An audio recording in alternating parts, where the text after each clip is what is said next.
De nueva cuenta agradecemos al doctor Gallardo y le otorgo la palabra. Ahora nos vemos. Hola a todos, ¿cómo están? Muy buenas noches, bienvenidos, bienvenidas, muchísimas gracias por estar aquí a todos.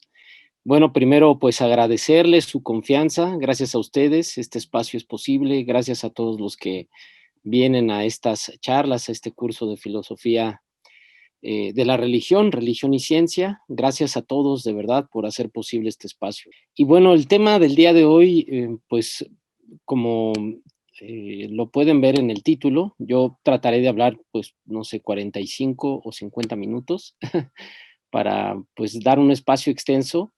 Espero que hayan podido, pues, revisar la lectura y si no, no es necesaria. En realidad acompaña un poco de lo que quería presentar el día de hoy, que lo titulé El evolucionismo de Darwin y el fin del argumento del diseño, ¿no? El texto de Dennett, el texto que destiné para la presentación de este tema, exactamente trata el tema de cómo influyó la teoría de Darwin, cómo impactó la teoría de Darwin nuestro mundo moderno, nuestro contexto histórico contemporáneo, es decir, lo que vivimos el día de hoy. Y una de las cosas que trata a fondo el texto de Dennett es las consecuencias con respecto al fenómeno religioso, y ese es, digamos, el asunto de la discusión, eh, las consecuencias conceptuales de esta idea y podríamos decirlo con el criterio historiográfico de la escuela francesa de los anales como un proceso de larga duración, es decir, en realidad lo que terminó Darwin fue con un proceso histórico y en realidad dio inicio a otro proceso histórico. Esto en el nivel, por supuesto, ideológico. Algunas cosas que ustedes ya han escuchado aquí, yo pues, las voy a repetir. No me gusta repetirme, pero a veces es necesario, algunas voy a insistir en ellas, sobre todo porque es importante comprenderlas, digo, ya articuladas a una teoría como la de Darwin y a las consecuencias ideológicas de la teoría de Darwin, ¿no? La primera cosa que, digamos, habría como de inicio, digo, perdónenme, yo no soy biólogo, mis herramientas y conocimiento de la biología son rudimentarias, lamento no tener un expertise más profundo sobre este asunto, más que pues, lecturas y divulgación. Pero bueno, diré en líneas generales el tema que utiliza al mismo tiempo que yo Dennett, para discutir una de las cosas que resultan como consecuencia de la teoría de Darwin. Pero para eso hay que tener un poco claro el panorama en el que se desarrolló la teoría de la selección natural, ¿no? Y el origen de las especies de Darwin. Estas tres ideas que presenta Dennett y que va a seguir a lo largo del texto es que la teoría de la evolución de las especies nos ayudó, esa es la primera idea, digamos, la primera idea central, es que nos ayudó a entender la evolución de la vida, el origen de la vida, nos ayudó a entender cuál es el papel del ser humano dentro del contingente azaroso que es la vida.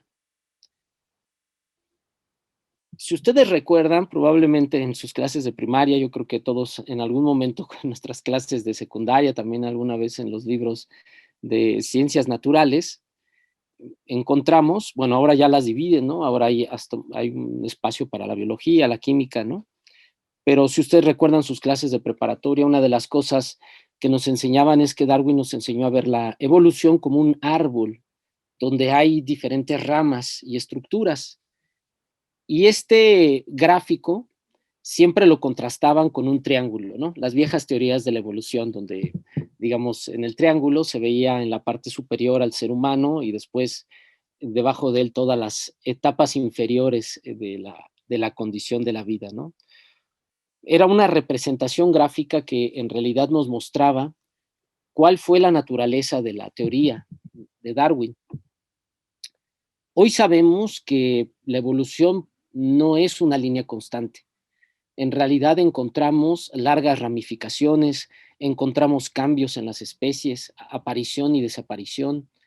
Conforme vamos más atrás, vamos encontrando una cadena ilimitada de consecuencias climáticas, cambios en la geografía de la Tierra, y conforme la vida apareció en algún momento en la historia de nuestro planeta, se ha transformado muchas veces, ¿no? Basta poner como ejemplo la última gran extinción, la del Pérmico, para darnos cuenta que solo el 5% de las especies vivas eh, sobrevivieron, lograron adaptarse a los cambios que habían traído varias catástrofes naturales, y que nosotros somos el resultado de ese proceso de la extinción del Pérmico. Todo esto en la época en la que Darwin escribió El origen de las especies, había, digamos, ya un ambiente y se tenían ciertos conocimientos, ciertas ideas generales, ciertas perspectivas generales sobre esta idea. Pero una de las cosas que resultan más importantes o resultan más interesantes es que Darwin nos enseñó que la vida del ser humano no es una cúspide en la cadena ilimitada de razones que nos han traído hasta aquí, sino en realidad es un fenómeno más dentro de un largo abanico de posibilidades de la vida.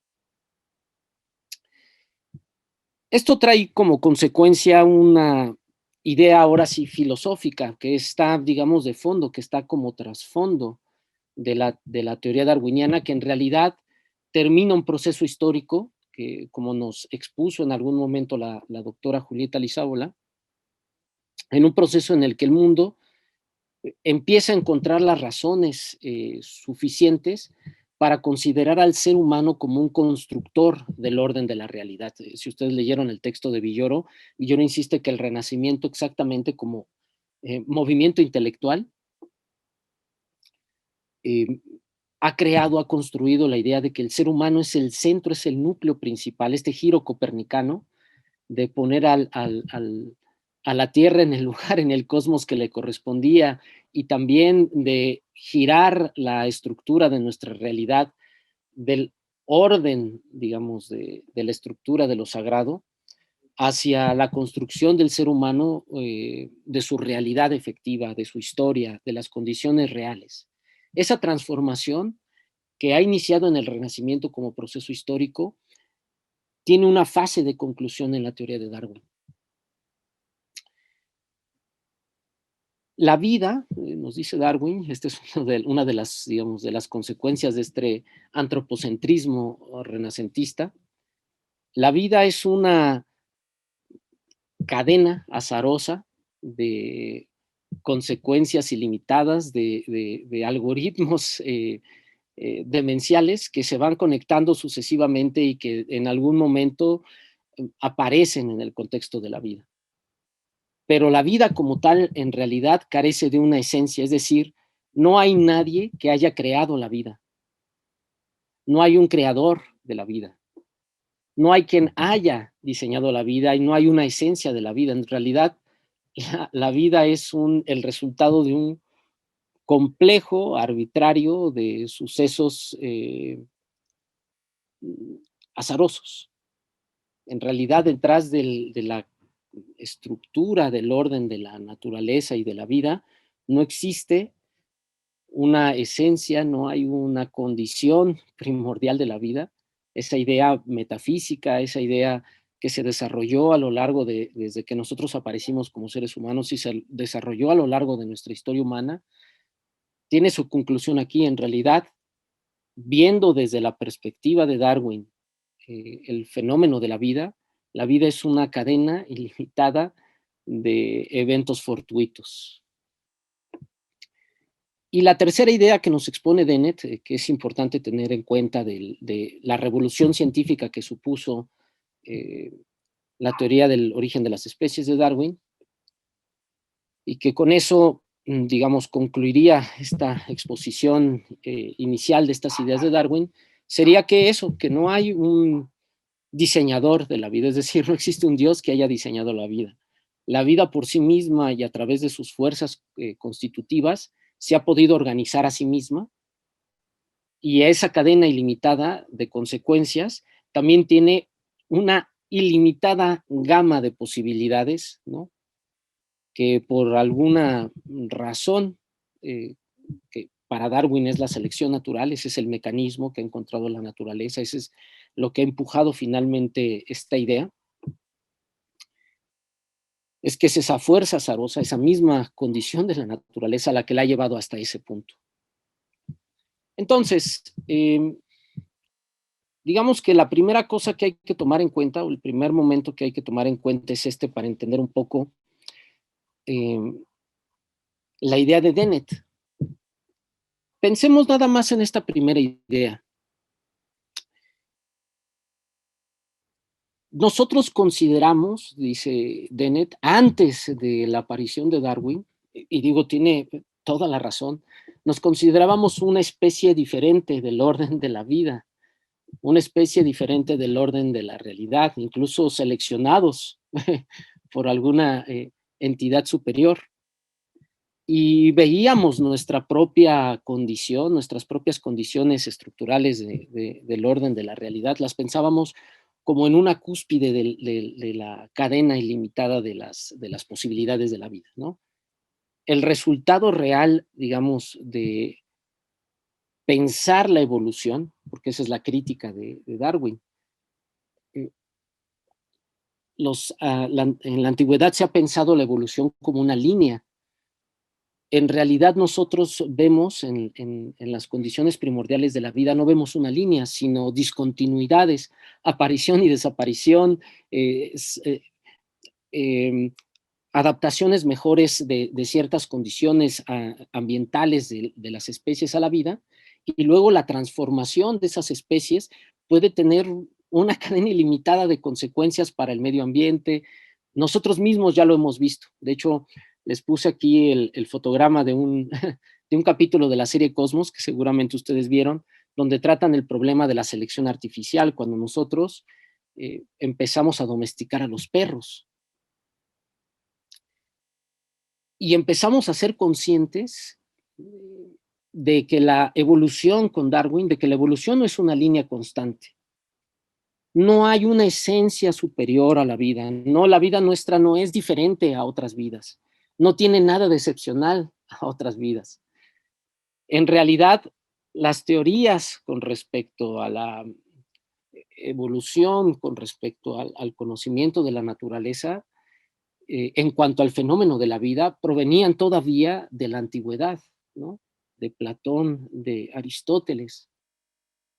De hecho, hay un momento en el que Dennett, si tuvieron la oportunidad de leer las páginas que estaban destinadas para el día de hoy, una de las ideas de Dennett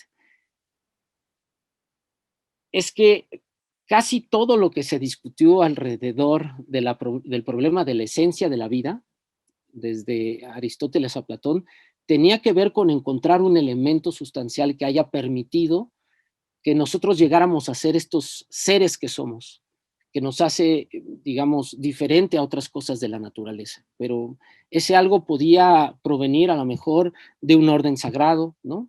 Una idea que, como les digo, apareció con nuestra especie, ¿no? Y que lo que está haciendo Darwin es dinamitar la última parte, el último eslabón, la última pared, la última resistencia de esa idea, con que en realidad no somos en realidad el resultado contingente de una cadena ilimitada de sucesos.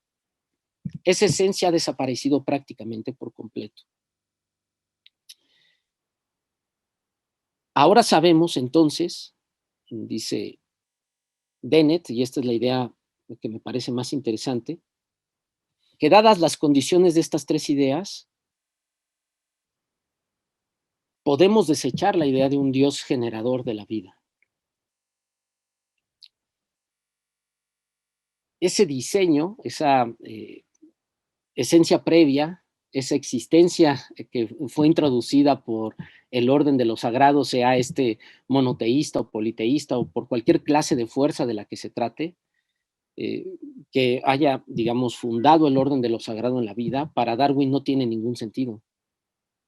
en realidad la teoría del origen de las especies acaba con la idea de un diseñador previo, de un dios, ¿no? La navaja de Occam, por eso les puse el fotograma pues, de la película, ¿no? Que es una de las recomendaciones para que ustedes hagan su trabajo final. Esa es la idea. Finalmente, parece ser que la respuesta más sencilla es que el resultado de la vida no fue un diseñador previo, no fue un Dios que haya diseñado la vida, no fue una fuerza generadora que le otorgó sentido a todos los seres y su finalidad. Lo que va a decir Dennett es que esta idea de Darwin sobre la autogestión, la misma función de la vida de generarse y restituirse a sí misma, en realidad no proviene de ningún diseñador previo, sino de las fuerzas enormes y arbitrarias de la selección natural. Ese personaje que ven ahí es Dennett, de hecho tiene un video en TED muy interesante, es donde tomé la fotografía, y bueno, se los recomiendo mucho, ¿no? Entonces, el libro de Dennett, el de La peligrosa idea de Darwin, que fue una de las cosas que les encargué para esta sesión, tiene dos grandes tesis en el libro, dos grandes ideas en el libro, ¿no? Desarrolladas. La primera es que tenemos que ver las consecuencias de la teoría de Darwin. ¿Por qué fue tan históricamente, en su contexto histórico, en las condiciones en las que se dio, por qué fue tan determinante para la historia de la ciencia después y para la historia también de las religiones humanas después? ¿Por qué fue tan importante? Entendiendo ese contexto, que es una de las partes extensas del libro, que les recomiendo, bueno, revisar, una de las conclusiones a las que llega es que fue tan fuerte la idea que se le empezó a utilizar mal, incluso en contextos donde simplemente no tiene aplicación. Ajá. Y la segunda consecuencia, que es la que quiero desarrollar el día de hoy, y que es una de las partes del libro, es que Darwin nos obligó finalmente, fue el que terminó con esta, digamos, con esta idea de ver el origen de la vida y el origen de las especies, utilizando la religión del libro, ¿no? La Biblia o cualquier aspecto de lo sagrado del que se tratara, ¿no? Eliminarlo por completo. Pero esa consecuencia fue benéfica para ambas partes.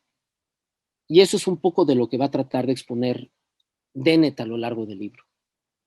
La primera idea que a continuación voy a desarrollar, y que me parece más importante, es esta idea de, dadas las condiciones de la idea de la selección natural,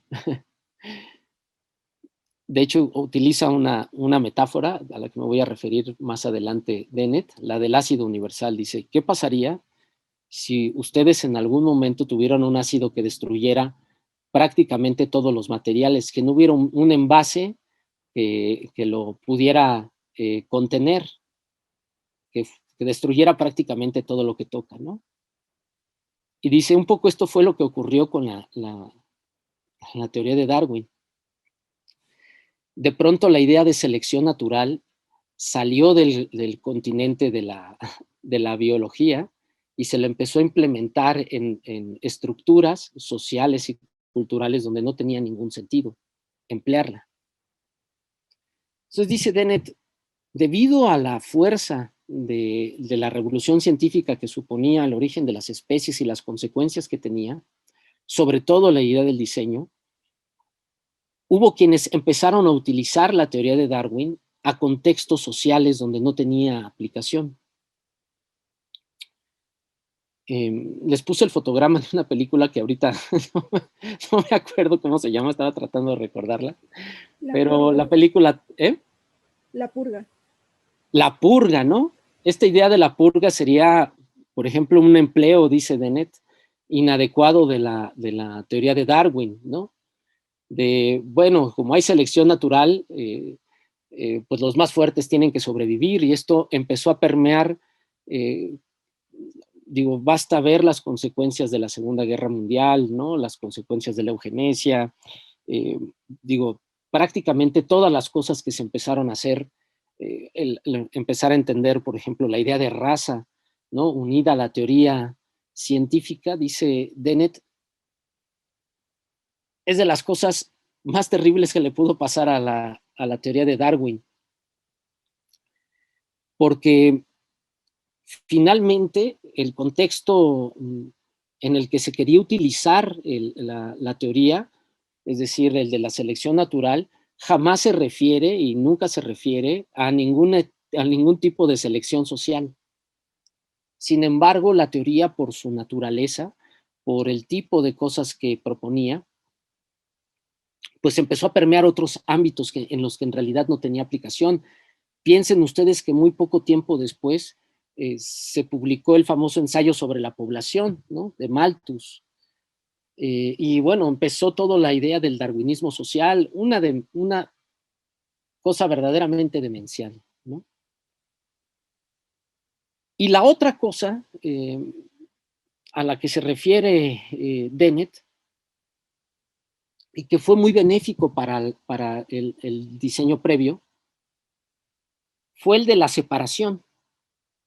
Es decir, es imposible que nosotros leamos de la misma manera el libro del Génesis, el origen de las especies. Son discursos, narrativas totalmente incompatibles.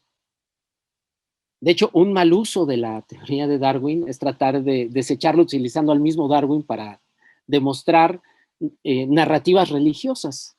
Es demencial, pero eso ocurre, ¿no? Como, bueno, puse de ejemplo un documental que por supuesto no se los recomiendo, si lo quieren ver por morbo, es donde pues unos protestantes tratan de usar la teoría de Darwin para desacreditar a la misma teoría y tratar de probar lo que Darwin probó utilizando la Biblia, ¿no? Y una de las cosas que, digamos, aportó más fuertemente a la discusión teórica, esa es la idea de Dennett, es que Darwin terminó por dinamitar por completo, ¿no? Por destruir por completo la compatibilidad de ambos discursos, del discurso narrativo científico y del discurso narrativo religioso.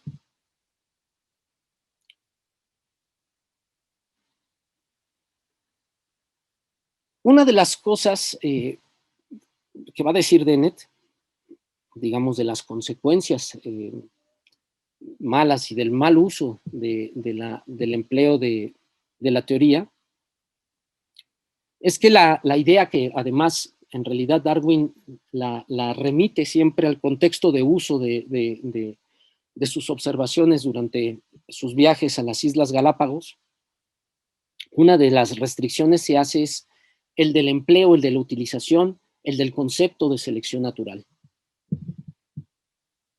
Sin embargo, la idea de evolución y de selección natural empleada en el contexto social tuvo otra dimensión diferente, muy diferente, ¿no? Que trajo consecuencias terribles para nuestro mundo moderno. Va a decir Dennett, y esto es importante resaltarlo, que el asunto principal del empleo de la teoría de Darwin en el ámbito social es lo que presupone las condiciones biológicas, para decirlo de otra manera, volvemos a la falacia naturalista, ¿no? Las condiciones biológicas que determinan de alguna manera nuestra especie. Algo que en realidad resulta peligroso, diríamos el biologicismo, la reducción biologicista, ¿no? Parece ser que nuestras condiciones, nuestra selección natural también ocurre en los ambientes sociales. Y entonces la falacia naturalista vuelve, ¿no? Es natural que haya pobres, es natural que haya injusticia, es natural que haya pobres y ricos, es natural que haya alumnos que no puedan entrar a la universidad por selección.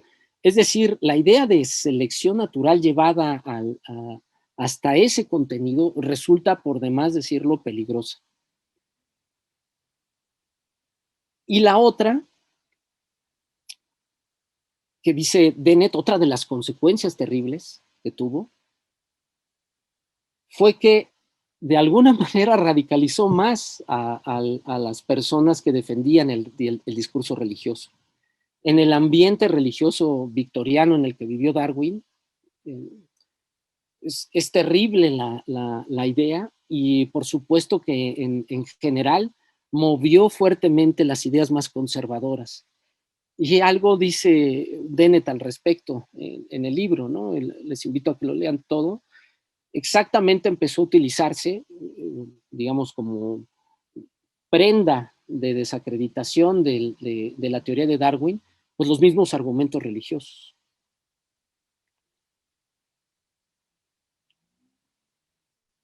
Va a decir Dennett, esta es una de las consecuencias, es parte de las terribles consecuencias, el ácido universal, ese ácido que no se puede detener. Dice Dennett, la teoría de Darwin es tan peligrosa que cualquier cosa que toque la destruye, la hace pedazos.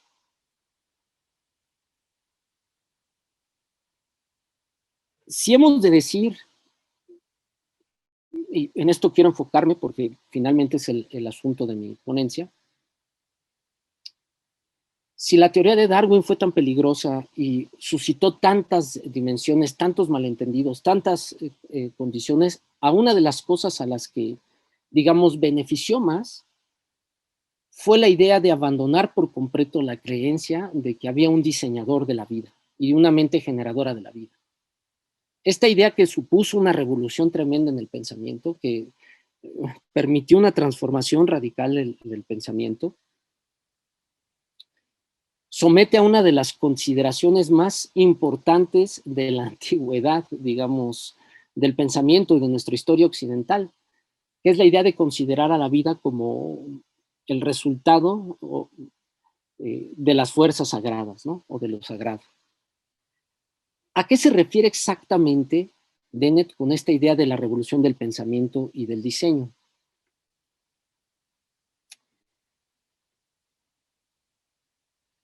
Una de las cosas que nos tiene que quedar mucho más claro, y es algo en lo que insistió la doctora Julieta Lizaola, y que podemos ver después en la construcción de la nueva astronomía, ¿no? Y de la nueva comprensión del mundo celeste, es que el antiguo paradigma,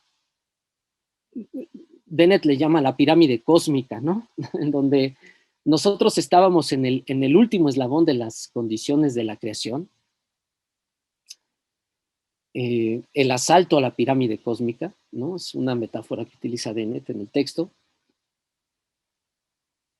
Una de las creencias más arraigadas fue la de que nuestra creación, la creación de la vida, era el resultado de esa generación maravillosa de lo sagrado.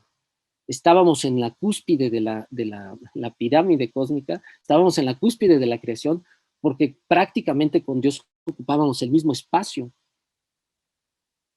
La ruptura que supuso la idea de que la Tierra fuera el centro del universo le dio un golpe fuertísimo a nuestro ego. Y para terminar la obra, Darwin nos dice, y además no fuimos creados por ningún ser especial. En realidad, el resultado de la vida, el resultado de las condiciones en las que la vida se construyó, es caótica y desordenada. Tan caótica y tan desordenada que es imposible pensar en serio en un diseñador.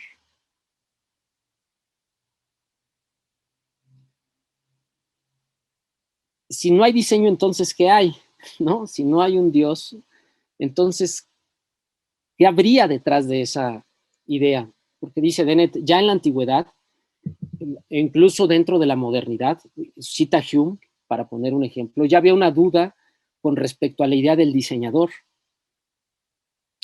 Porque una de las ideas del diseñador, una de las ideas, digamos, que arraigan el orden de lo sagrado, es que no hay forma de romper la estructura y la cadena ilimitada que nos ha permitido sobrevivir y llegar hasta este punto. Para decirlo en otras palabras, en realidad no fuimos, o como lo dice Hannah Arendt en un libro que también les recomiendo, que se llama La condición humana, por primera vez en la vida, después de lanzar 2 bombas nucleares, somos conscientes de que somos capaces de acabar con la vida en la Tierra. La idea del diseñador, dice Dennett, detiene la entropía, detiene la desorganización, detiene la destrucción violenta, y ahorita más adelante se los voy a proponer como una de las consecuencias seculares de la teoría de Darwin. Somos conscientes de que no hay una continuidad en la vida. Probablemente como especie, en algún momento, desaparezcamos.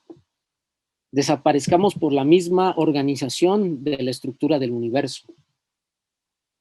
No sabemos si vamos a sobrevivir, por ejemplo, nuestra adolescencia tecnológica, pero sabemos en realidad que nosotros no somos el resultado de esa cadena ilimitada.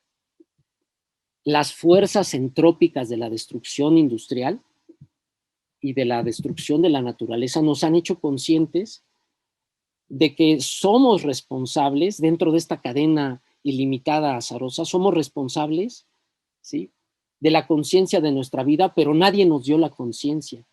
No hubo un diseñador, no hubo un Dios que nos pusiera racionales, no. Fueron las mismas fuerzas naturales las que nos trajeron hasta aquí. De hecho, hay un documental precioso, se lo recomiendo. Yo pensaba ponerlo para esta clase, pero no lo sentí oportuno, que se llama Baraka, con B grande y con K, ¿no? De Ron Fricke, que les recomiendo muchísimo. Está libre en YouTube, si lo buscan, vale la pena. Fricke utiliza algo que se llaman campos semánticos para construir una narrativa al estilo de la escuela rusa de Einstein, ¿no? A través de imágenes contar una historia, ¿no? Y de Godfrey Rayon, ¿no? Es también otro gran documentalista, donde plantea, bueno, las oposiciones entre, digamos, la organización industrial, natural, capitalista de nuestra forma de organización de la vida frente a la organización de la vida en el espacio sagrado, ¿no?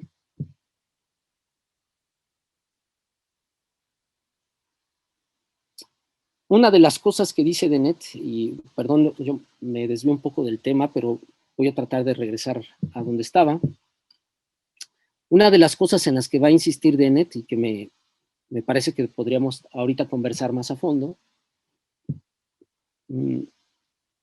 es absurdo detenerse en la idea de un diseñador. No podemos seguir agregando diseños y dioses al orden de la vida. Si ya sabemos y somos conscientes, no necesitamos integrar nuevos diseñadores al orden de la vida. Realmente lo que nos ha mostrado el complejo algoritmo con el que la vida se reproduce, con el que la vida se puede reproducir, en realidad lo que nos enseña es que no hay ganchos celestes. Es decir, no hay un Dios creador que haya generado la vida, sino que lo que hay, en realidad, dice otra vez usando una metáfora de Dennett, son grúas. De hecho, él hace una abreviación, ¿no? Inteligencia más diseño, ¿no? Que son como la suma de la selección natural. En realidad, la idea del gancho celeste de un diseñador superior de la vida no tiene ningún sentido, porque en realidad no hay ningún diseñador de la vida, y no tenemos que suponerlo. Nosotros mismos somos capaces de construir esos diseños. Nosotros mismos somos capaces de construir la vida. Somos capaces de seleccionar el tipo de vida. Somos capaces de controlar la selección natural.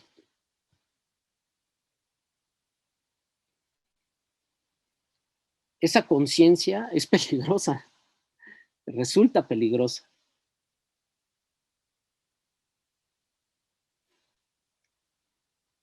Y bueno, voy a ir perfilando mis últimas reflexiones de este día, pues me gustaría escucharlos. Dennett concluye el artículo que les di a leer, el capítulo ese que les di a leer del extenso libro que es La peligrosa idea de Darwin.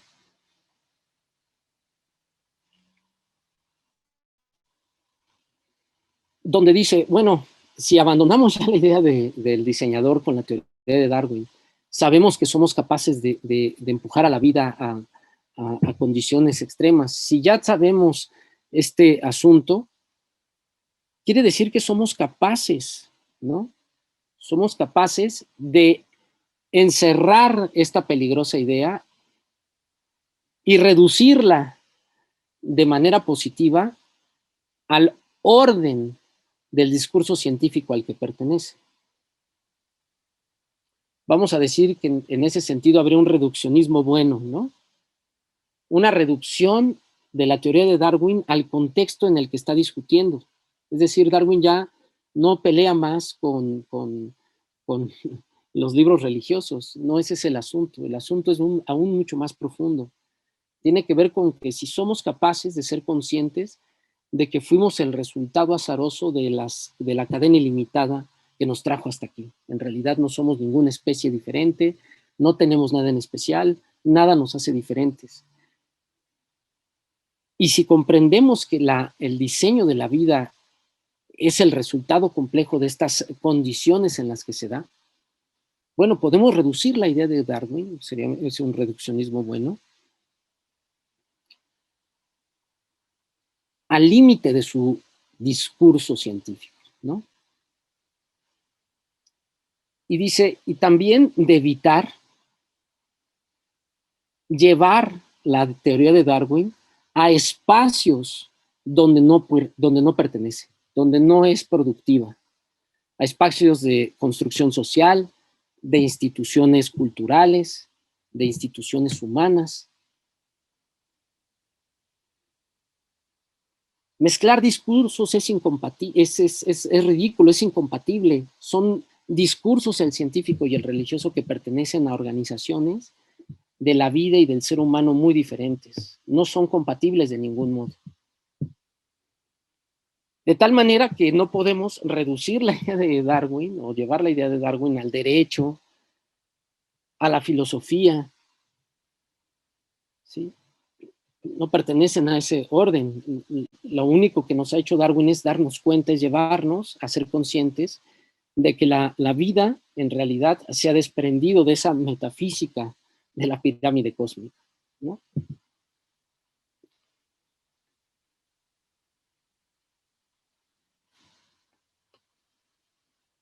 ¿Cuáles diríamos nosotros que serían las consecuencias seculares? Recuerden ustedes que cuando nosotros utilizamos el concepto secularización, es un concepto problemático. Otra vez, es un concepto que pertenece a la filosofía, en realidad viene del lenguaje institucional religioso, bueno, viene de la antigua Roma y quiere decir siglo literalmente, vivir en el siglo, vivir en el mundo. Secular sería vivir en el mundo técnicamente, pero cuando fuimos conscientes de nuestra posición en el orden de la realidad, es decir, cuando los seres humanos fueron conscientes de su posición en el orden de la naturaleza, vivimos una especie de secularización, es decir, de separación, de integración del discurso religioso, de deshabilitación del discurso religioso, para quedarnos con un discurso, y se utilizaba el concepto secular, para hablar de cosas que pasaron de ser sagradas, es decir, en el orden de la estructura del pensamiento religioso, a otra organización, ¿no? Diferente, profana, del orden de la realidad.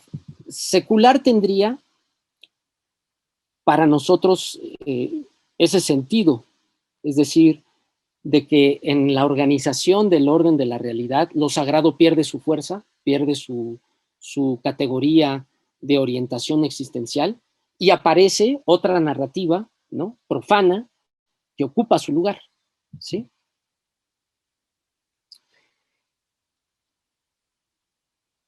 Si ese es el asunto, diríamos que lo que hizo Darwin fue secularizar, y eso es lo que está detrás de la teoría de Dennett, es ayudarnos a separar el discurso del orden, la legitimidad del orden del discurso religioso de la legitimidad del orden del discurso científico. Al mismo tiempo, generó otra secularización. Nosotros no somos el resultado de una fuerza sagrada, que en realidad somos el resultado de una enorme contingencia de sucesos, una enorme cadena de sucesos, sin sentido, sin ninguna fuerza superior o inteligencia superior organizándolas. Y en ese sentido es otra secularización. El ser humano, en el orden de la realidad, no es un ser único, no es una fuerza superior, no es un ser vivo como otros seres vivos y está destinado, como otros seres vivos, probablemente en la cadena ilimitada de las vidas, a desaparecer en algún momento.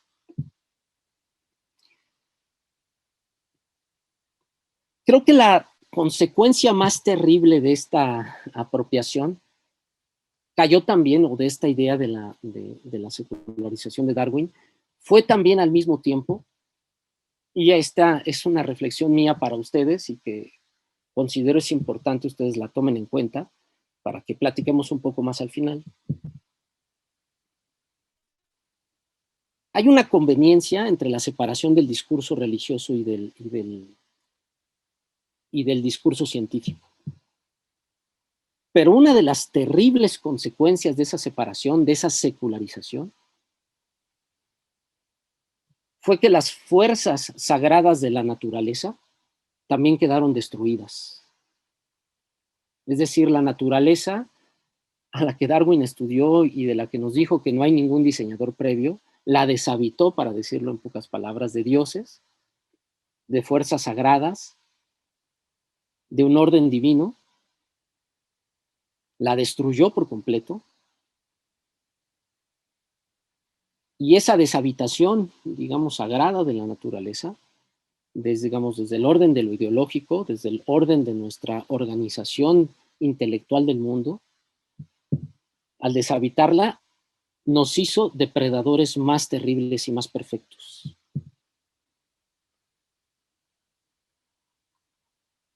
El asunto es que esta separación, esta última destrucción, y yo se los presento como problema, esta última destrucción, esta consecuencia secular de deshabitar, diría Max Weber, ¿no?, en la Ética Protestante, de desmagificar, de quitarle lo sagrado, de desacralizar el orden de la naturaleza, es resultado de esa misma idea peligrosa. ¿Y qué es lo que queda de una naturaleza deshabitada de lo sagrado? Pues un objeto de consumo.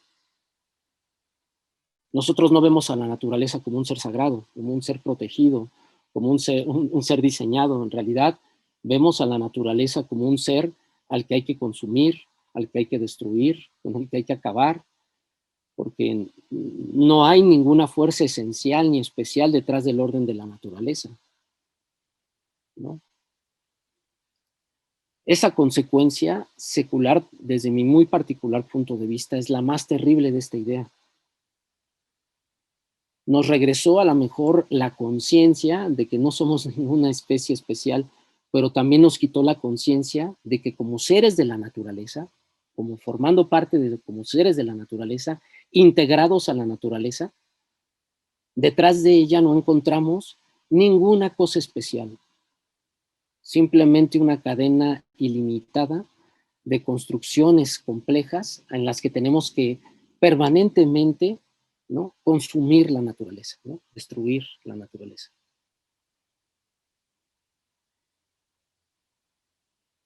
Yo creo que esa es una de las consecuencias seculares más terribles, ¿no?, digamos, en esta discusión entre religión y ciencia. Definitivamente la religión va a decir, tienes razón, el origen de las especies es una demostración efectiva de la, si tuviéramos que usar alegorías, ¿no?, o una genealogía, como diría Nietzsche. Desde el punto de vista del discurso religioso, el discurso científico sobre el origen de la naturaleza no estaría en ninguna discusión, pero lo que se representa en el orden religioso también tiene una fuerza orientativa en nuestra existencia. De tal manera que está bien, quédate con el origen de la vida. Eso no me preocupa. Lo que me preocupa es, desde el punto de vista del discurso religioso, ¿qué ocurre con la naturaleza que tampoco fue creada por un diseñador? ¿no? Digamos que la respuesta del discurso científico sería que no hemos encontrado las soluciones inmediatas para evitar la destrucción de la naturaleza. No las hemos encontrado, estamos tratando, queremos evitarlo, pero parece ser que nuestra condena es que si no consideramos dentro del orden de nuestro mundo las fuerzas sagradas que constituyen el orden de la naturaleza, estamos atrapados en su consumo y destrucción inminente, ¿no? Y con esto yo cerraría, pues para darles paso a ustedes, y disculpen que yo me extendí un poquito de más, quería hablar solo 45 minutos, pero bueno, diría, me llevaría a 3 conclusiones para que ustedes pues, las mediten y platiquemos ahorita un rato. Algo que dice, y tiene toda la razón Dennett, no podemos aceptar, luego de encontrar las evidencias del origen de las especies de Darwin, no podemos aceptar como explicación de la vida los ganchos celestes. Si algo destruyó Darwin es nuestra conciencia temporal de que formamos parte de un orden divino, ¿no? Y que en realidad la vida es una larga cadena de apariciones y desapariciones, ¿no? De las especies. Entonces, creo que ahí hay una consecuencia secular positiva, porque finalmente con la teoría de Darwin, y esto es lo que defiende Dennett, y creo que tiene razón, quiero saber su opinión, sin diseño y sin creador finalmente se separan las disciplinas biológicas, las disciplinas científicas completas, el cuerpo disciplinario de las ciencias que estudian la naturaleza, de los discursos religiosos, de las narrativas religiosas. Y otra de las consecuencias seculares que creo que también teníamos que considerar y que forman parte de eso es, si quitamos a un Dios, no pongamos a otro discurso que es peor o más terrible, el de la selección natural, en el orden de las fuerzas sociales que constituyen nuestras sociedades, ¿no? Nuestras culturas, nuestras comunidades. Hay que tener cuidado con el reduccionismo biologicista, pensar, dice Dennett, que nuestras condiciones biológicas determinan lo que somos socialmente, nada más lejos de la realidad. El argumento de Darwin hay que contenerlo dentro de una, ahora sí que evitando que sea un ácido universal y que destruya todo, contenerlo dentro de su propio lenguaje, ¿no? Dentro de su propia narrativa. Pues bien, yo hablé 50 minutos. Les agradezco muchísimo la atención que prestaron a este espacio y bueno, pues quedo a sus órdenes. Muchas gracias.